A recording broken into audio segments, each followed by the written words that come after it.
ભાજપે ત્રીજા ઉમેદવાર જાહેર કર્યા છે। નવી અટકળ આવી છે। આપને જણાવીએ કિરીટસિંહ રાણાને ઉમેદવાર જાહેર કર્યા છે। રાજ્યસભાની ચૂંટણીમાં વળાંક નવો આવ્યો છે। આપને જણાવી દઈએ કે ભાજપે ત્રીજા ઉમેદવાર જાહેર કર્યા છે। આજે જ્યારે ઉમેદવારી પત્ર ભરવાનું છે ત્યારે કિરીટસિંહ રાણાને ઉમેદવાર તરીકે જાહેર કર્યા છે। રાજ્યસભાની ચૂંટણીમાં નવો વળાંક આવ્યો છે। ભાજપે પોતાના ત્રીજા ઉમેદવાર જાહેર કર્યા છે। કિરીટસિંહ રાણા જે તેમના ત્રીજા ઉમેદવાર છે તેમણે જાહેર કર્યા છે। એક બાદ એક નવા વળાંક રાજ્યસભાની ચૂંટણીને લગતા આવી રહ્યા છે।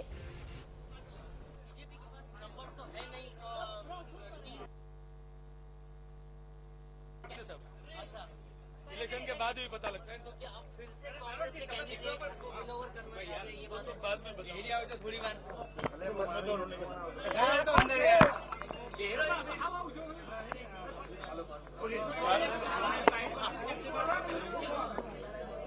कई दिन बीच बाइट आप नहीं दी। पार्टी की मैंडेट दिया है, मैंडेट लेके मैं भरने वाला हूँ। वही बात। तो आपको कितने कॉन्फिडेंट है सर कि एक्चुअली आप जीत पाएंगे? हाँ, जीत पाएंगे। पार्टी का साथ है और जीत पाएंगे। एमएलए का भी साथ है, जीत पाएंगे। तो आपको जीतने के लिए बहुत सारे एमएलए को क्रॉस वोटिंग करना वो तो बाद में पता लगेगा। मैं बाद में बताऊंगा फॉर्म भरने के बाद। भरने के बाद ही बताएंगे।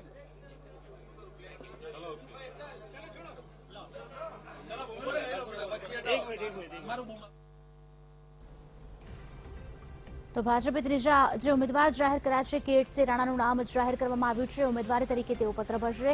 સાથે જ તેમણે જણાવ્યું છે કે પાર્ટી જે મેન્ડેટ નક્કી કરે છે તે પ્રમાણે તેઓ ચાલશે અને તેમને પાર્ટી પર પૂરેપૂરો વિશ્વાસ છે તેવી પણ વાત તેમણે જાહેર કરી છે।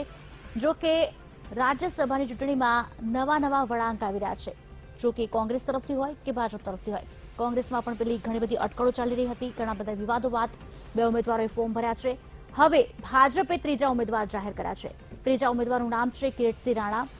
તેઓ ઉમેદવાર તરીકે જાહેર થયા છે અને હવે તેઓ ફોર્મ ભરવાની પ્રક્રિયા પૂર્ણ કરશે। આપને જણાવીએ કે રાજ્યસભાની ચૂંટણીના ત્રીજા ઉમેદવાર તરીકે કિરીટસિંહ રાણાને ઉમેદવાર તરીકે મેદાને ઉતાર્યા છે ભાજપે।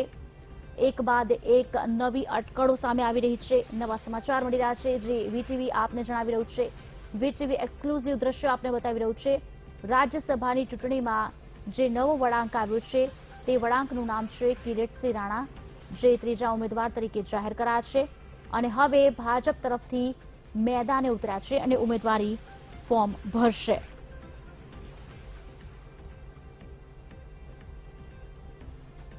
સમાચાર મળી રહ્યા છે, આપને જણાવીએ રાજ્યસભાની ચૂંટણીને લગતા સમાચાર છે। ત્રીજા ઉમેદવાર જાહેર કરવામાં આવ્યા છે। કિરીટસિંહ રાણા જેમનું નામ છે તેઓ ઉમેદવારી પત્ર ભરશે। સાથે જ કિરીટસિંહ રાણાએ જણાવ્યું છે કે પાર્ટી પર તેમને પૂરેપૂરો ભરોસો છે। પાર્ટી જે પ્રમાણે કહેશે તે પ્રમાણે જ તેઓ કરશે તેવું તેમનું જણાવવું છે। ભાજપે ત્રીજા ઉમેદવાર જાહેર કર્યા છે જેમનું નામ છે કિરીટસિંહ રાણા।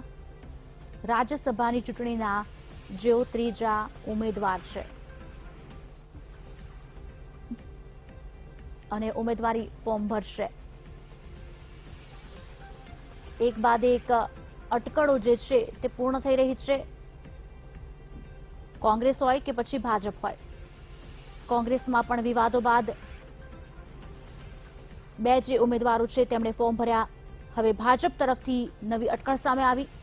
ભાજપે ત્રીજા ઉમેદવારનું નામ જાહેર કર્યું। કિરીટસિંહ રાણા જેમનું નામ છે તે ઉમેદવારી પત્રક ભરશે અને ત્રીજા ઉમેદવાર કિરીટસિંહ રાણાને મેદાને ઉતાર્યા છે।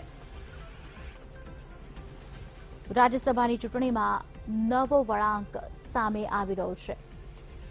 જે ત્રીજા ઉમેદવાર તરીકે બહાર આવ્યા છે કિરીટસિંહ રાણા નામ છે જે ત્રીજા ઉમેદવાર છે।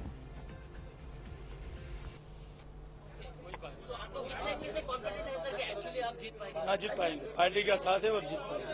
एमएलए का भी साथ है, जीत पाएंगे। तो आपको जीतने के लिए बहुत सारे एमएलए को क्रॉस वोटिंग करना वो तो बाद में पता लगेगा। मैं बाद में बताऊंगा फॉर्म भरने के बाद। भरने के बाद ही बताएंगे। તો ભાજપે ત્રીજા ઉમેદવાર જે જાહેર કર્યા છે તેઓ પણ ત્યાં પહોંચી ચૂક્યા છે ફોર્મ ભરવા માટે।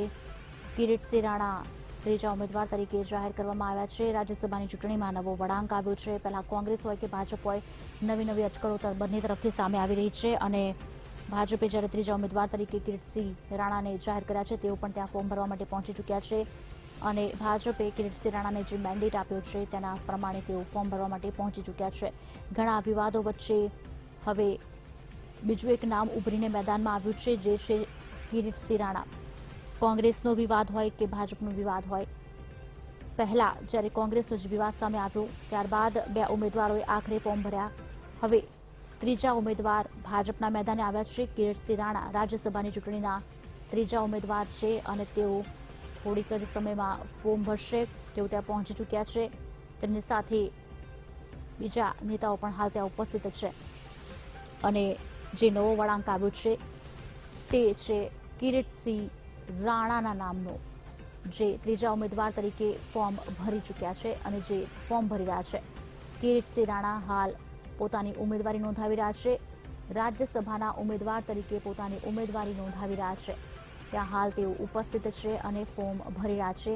આપ જે દ્રશ્યો જોઈ રહ્યા છો ત્યાં કિરીટસિંહ રાણા પહોંચ્યા છે અને ફોર્મ ભરી રહ્યા છે। જે દ્રશ્યો આપને બતાવી રહ્યા છે તે કિરીટસિંહ રાણા ફોર્મ ભરનાર છે તે દ્રશ્યો છે। તેમની સાથે બીજા પણ નેતા ઉપસ્થિત છે હાલ। અને જ્યારે ભાજપે કિરીટસિંહ રાણાને ઉમેદવાર તરીકે જાહેર કર્યા છે, મેદાને ઉતાર્યા છે રાજ્યસભાની ચૂંટણી માટે, ત્યારે હવે જોવાનું રહેશે કે આગળ શું થાય છે। જ્યારે ભાજપે ત્રીજા ઉમેદવારને જાહેર કર્યા છે, મેદાને ઉતાર્યા છે, ત્યારે કિરીટસિંહ રાણા ફોર્મ ભરવા માટે ત્યાં પહોંચી ચૂક્યા છે અને હાલ તેઓ ત્યાં બેઠા છે। હવે થોડીક જ ક્ષણોમાં તેઓ ફોર્મ ભરશે, ઉમેદવારી રાજ્યસભાની ચૂંટણી માટે નોંધાવશે।